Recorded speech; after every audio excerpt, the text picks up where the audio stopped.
Welcome back. We're going to take a deep dive into Google search now, and we're going to see how to use Google search like a pro. My kids are home right now, so I have to keep them entertained. So let's look into homemade chocolate ice cream. Let's see if we can find a recipe for them. I press enter, and what I'm interested in right now, first thing I'm going to look at is this number.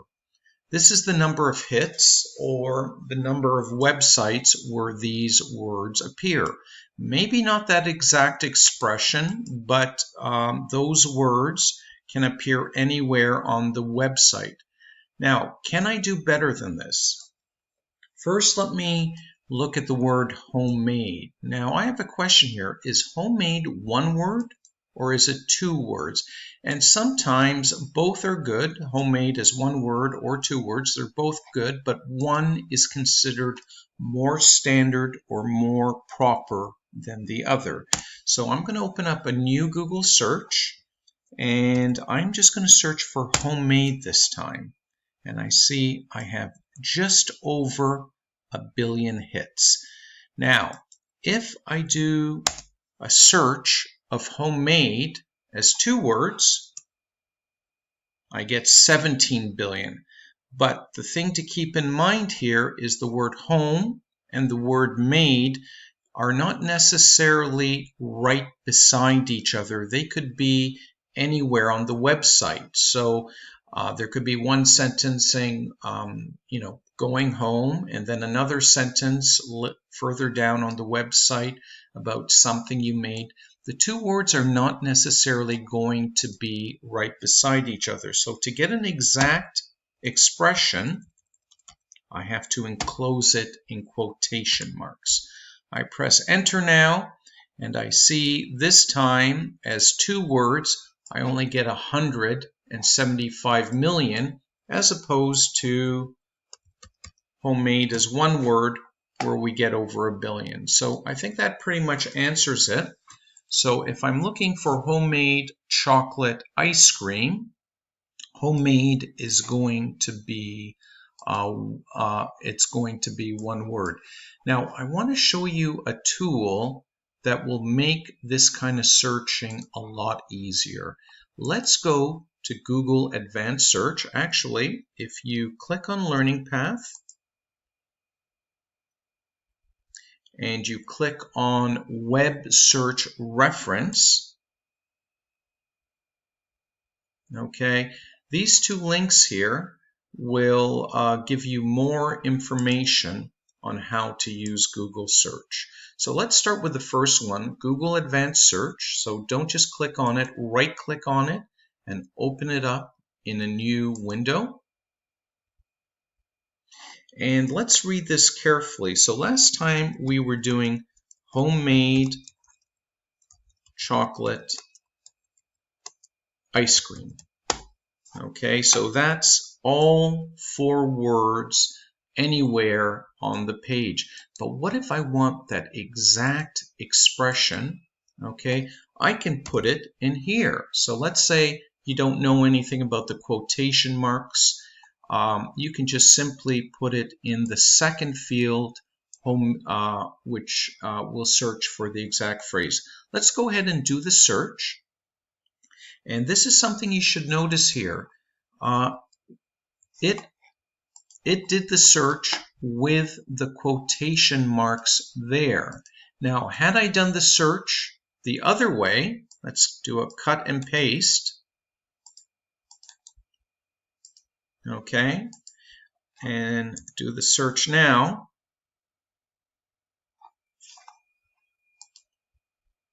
Okay, you'll see the words homemade chocolate ice cream are not in quotation marks. What's the effect? Well, look at the number of hits. If we have those words in any order, anywhere on the page, we get 163 million hits. Now let's compare that to an exact phrase where we have it in quotation marks. So previously we had 163 million. Now we have just over 500,000. So we're getting much better results. Let's return to Google Advanced Search and explore the remaining options there. So you can search for an exact phrase or any of these words, so they don't all have to be on the page.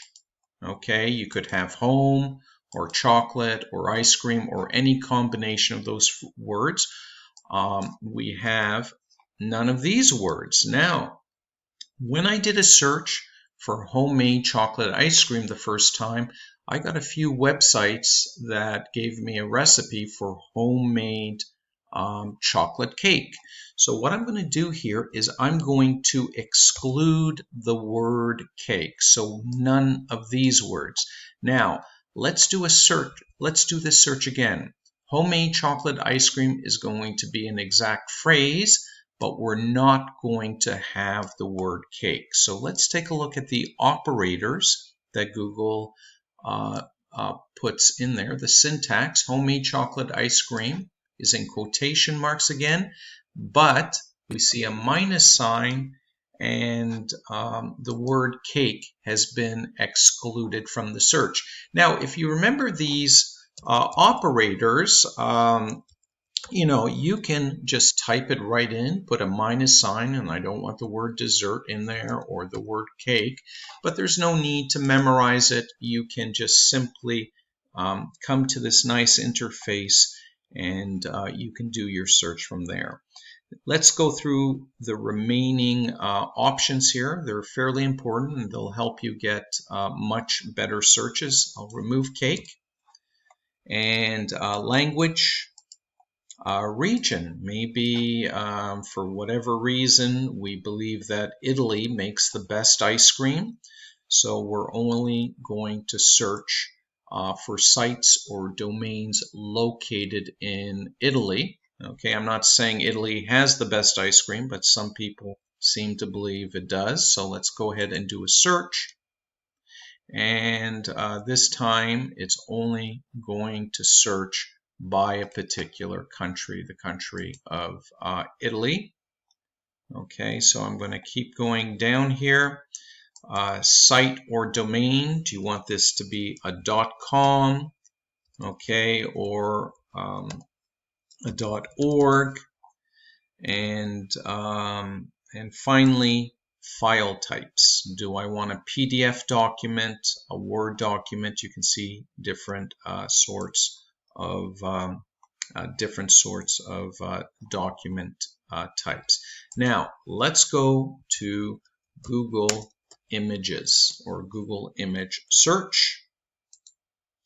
Okay, and let's see how we can search for images here. So we'll type homemade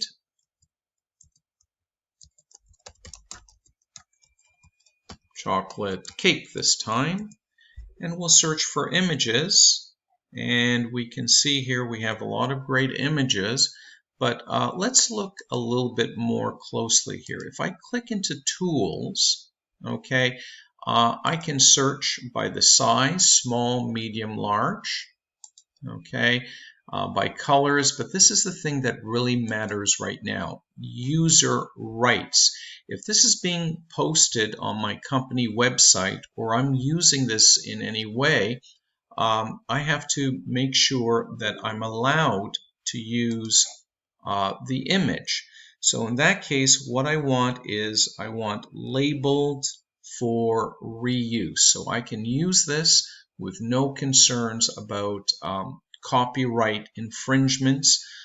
If it's not being used in a company, I'm just using it for my own personal use and maybe giving a presentation to somebody outside of a company, I can select labeled for non-commercial use instead. Let's try this one here. Okay, that's the safest one. And all these images I can use for free and I don't have to pay royalties for them. There's no copyright restrictions on them. One more thing before we leave Google Image. Let's see how we can do a reverse lookup. So if I go to this folder here, I see there's an image, a picture of myself. It's taking a minute to load. There it is. I want to see, are there any websites with my picture or pictures that look similar to me? So I'm going to do a reverse lookup now. Instead of typing what type of image or picture I want, I'm going to click on the camera and I'm going to upload an image. So let's go ahead and choose File. And I'm going to go to my desktop to the location of where that file is. There's the image. Let's click OK. And I've uploaded it to Google.